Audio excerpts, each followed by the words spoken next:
السلام عليكم ورحمة الله وبركاته. أصحابتا channelka Somali Graphics kusoo dhawaada.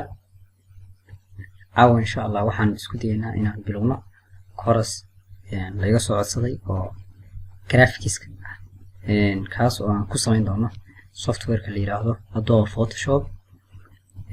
ugu horreyn waxaan ka bilaabaynaa caawa casharka wuxuu noqon doonaa sida loogu duubo programka Photoshop-ka.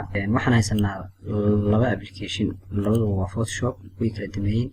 waa CC 2015 kana waa CC 2019 ee ah sanadka soo aadan bishan tobnaad aynu ku jirno. hadda sanadkan dhamaanaya 2018 waa firshka ugu dambeeyo kan marka asxaabta badanaa kan ayay fahmayaan. marka waxaan isku dayeynaa insha Allah inaan kan ku duubno. labada software baad u baahan tihiin insha Allah waxaad ka helaysaan video hoostiisa aan description soo dhigi doonaa. insha Allah asxaabta channelkan aan ku taxanayn waxaan ku codsanaynaa inay subscribe channelka dhahaan si u helaan fiidiyoada cusub ee aan mar walba soo gelin doono. casharkan wuxuu noqon doonaa cashar taxane ah. insha Allah waxaan isku dayeynaa intuusan sanadkan dhammaan sanadkan hadda 2 bilood ka dhiman tahay inaan casharada beginnerka oo dhan inaan ku dhamayn doono. sanadka cusub haddii Ilaahay idmo oo bilowgiisa inaan bilaabi doono casharada advanced-ka ah waan bilaabi doonaa. insha Allah share gareeya si asxaabta kale uga faa'iidaan.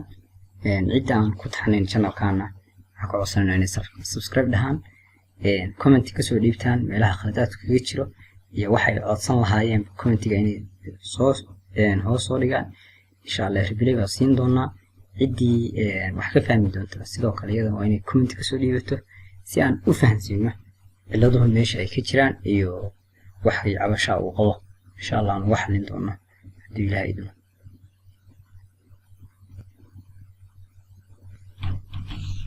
insha Allah goortu dhamaado extractive goortu dhamaado halkan ayuu sidaan noqonayaa folderka goortu furo. marka ugu horeysa waxaan samaynaynaa 64 bit iyo 32 bit waxay ku xiran tahay systemkaaga hab sida uu yahay ayay ku xiran tahay operating systemkaaga ku jira.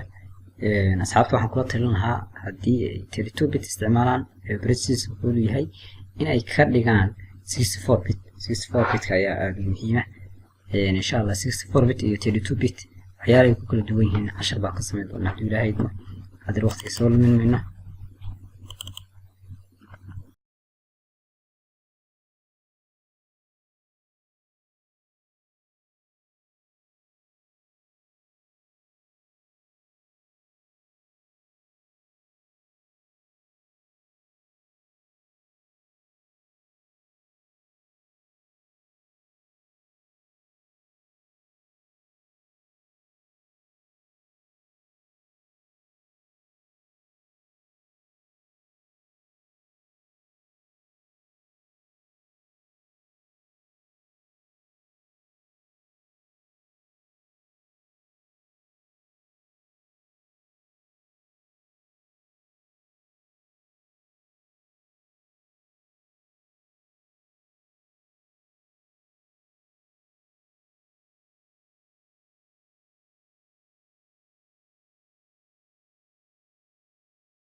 duusta markii uu dhamaato Photoshopka soo furaysaa duusta markii dhamaato dib waa fiirinaysaa inuu karaakaraysan yahay waxaad ku garanaysaa marka update ma uu shaqaynayso islaan waxaasoo dhan waa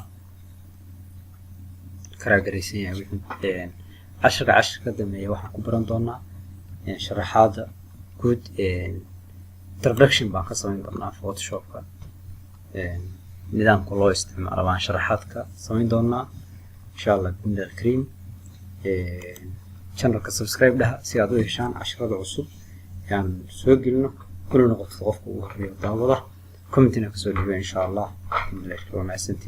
Assalamu alaykum warahmatullahi wabarakatuh.